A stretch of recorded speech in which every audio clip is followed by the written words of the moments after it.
Hey everyone, I hope you're doing really well. Welcome to the video. Today I'm going to be talking about solving for variables. And this might seem like a funny topic, but it's the sort of thing that can really get students into trouble in some cases when they're not so confident with math. And I suppose secondly that this is going to be a really introductory look at this topic, so I'm going to call it solving for variables number one. Okay, so the first thing I think that's important is to understand inverse operation. And again, this might seem like a fairly beginner, but just bear with me. What I mean by an inverse operation is an operation that undoes another operation. So for instance, think about addition. If we were going to add some things together, well, to undo that, we use subtraction. So addition and subtraction are inverse operations of one another. So just as a quick example, if I had, say, something like, well, 5 plus 5 is equal to 10, to undo that plus 5, I minus 5, right? 10 minus 5 is equal to 5. The other sort of inverse operation that we're going to look at is like multiplication and division. So these are inverses of one another.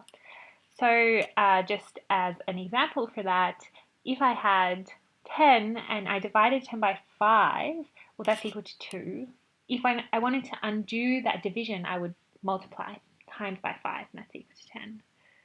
So those are the only two inverse operations, the addition and subtraction and multiplication and division that we're going to look at. There is so many more, and I think it's exciting, but let's just start at the bottom. The other really important thing I'm going to try and think about today is this equality sign, the equals. And it means that whatever's on the left, I've just got some box here, but it could be anything, well, that's equal to the thing on the right. So when I'm manipulating either the left or the right-hand side of an equality, I have to make sure that whatever I do to the left-hand side, I do to the right-hand side, just so that I can preserve that equality. So if I plus 3 to the left-hand side, I'm going to make sure that I do that to the right-hand side. If I multiply 2 by left-hand side by 2, I'm going to multiply the right-hand side by 2. If I divide the right-hand side by 4, I'm going to have to make sure I divide the left-hand side by 4. Okay, good. So let's just try and figure out something. Imagine I had some supply curve. P is equal to 5q plus 2. This is the supply curve. It's a relationship between price and quantity.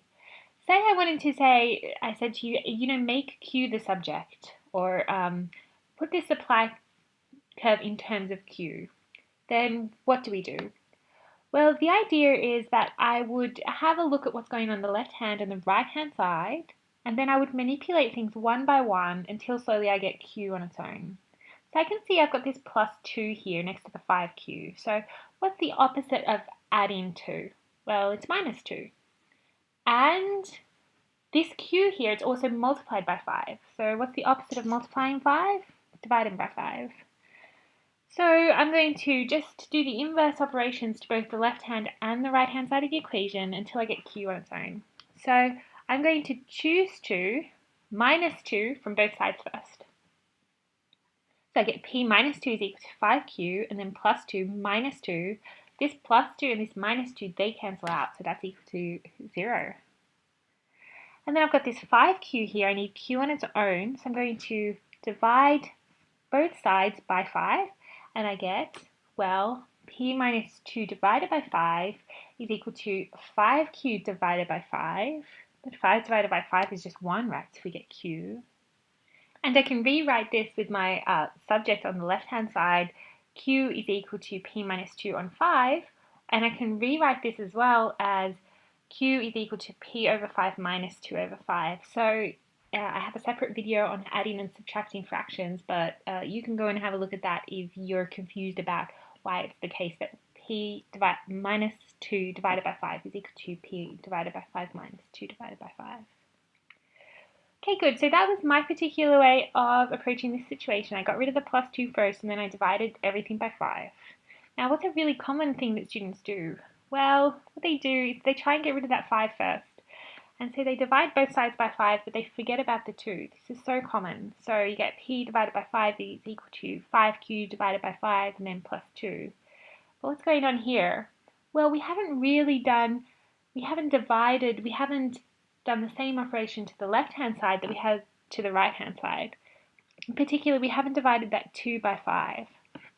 So this particular way of doing things is wrong, and it'll lead you down the wrong path and you'll get the wrong solution for your question. So if we were going to get rid of the 5 first, what we would do is we'd have to make sure that we divided everything on the right hand side by 5 first. So I get p divided by 5 is equal to 5q plus 2 divided by 5, which is equal to, well, 5q divided by 5 plus 2 over 5. And then I can minus 2 over 5 from both sides, and I get p divided by 5 minus 2 divided by 5 is equal to q. And here again, you can see actually what I have got is what I got in the green, my first strategy of minusing 2 first. So in both cases, q is equal to p on 5 minus 2 on 5. So if you're struggling with this sort of thing, just remember that we need to preserve that equality sign and just understand your inverse operations and you should be fine. And even if it's the case that you don't have a strong background in mathematics, if you want to do economics, all you need to do is just practice some of this stuff and you should be fine. So I hope this video helped. Please like and subscribe if you did. And I hope you guys have a really good day.